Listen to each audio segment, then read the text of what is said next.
Part 2, The Last Hole, Chapter 29. There was a change in the weather, for the worse. The air became unbearably humid. Stanley was drenched in sweat.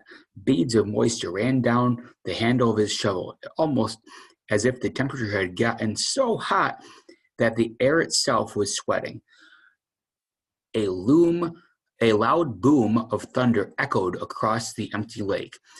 The storm was way off to the west, but beyond the mountain, Stanley could count more than 30 seconds between the flash of lightning and a clap of thunder. That was how far away the storm was. Sound travels a great distance across the barren wasteland. Usually, Stanley couldn't see the mountains at this time of day. The only time they were visible was just at sunup before the air became hazy. Now, however, the sky was very dark off to the west, and every time the lightning flashed, the dark shape of the mountain would briefly appear. "Come on, rain," shouted Armpit. "Blow this way. Maybe it'll rain so hard it'll fill up the whole lake," said Squid. "We can go swimming." 40 days and 40 nights, said X-Ray. I guess we better start building an ark. Get 2 of each animal, right? Right, said Zigzag. 2 rattlesnakes, 2 scorpions, 2 yellow-spotted lizards. The humidity, or maybe the electricity in the air, had made Zigzag's head even more wild-looking. His frizzy blonde hair stuck almost straight out.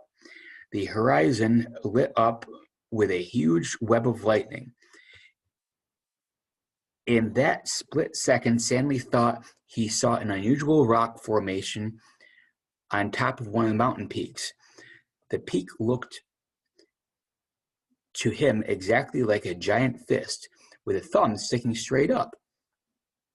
Then it was gone, and Stanley wasn't sure whether he'd seen it or not. "I found refuge on God's thumb." That was what his great-grandfather had supposedly said after Kate Barlow had robbed him and left him stranded in the desert. No one ever knew what he meant by that.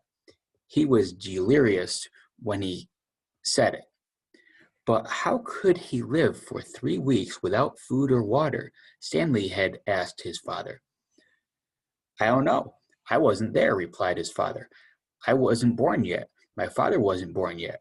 My grandmother, your great-grandmother, was a nurse at the hospital where they treated him. He always talked about how he'd dab his forehead with a cool, wet cloth. He said that's why he fell in love with her. He thought she was an angel. A real angel? His father didn't know.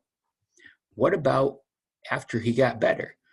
Did he ever say what he meant by God's thumb or how he survived? No, he just blamed his no-good, pig-stealing father."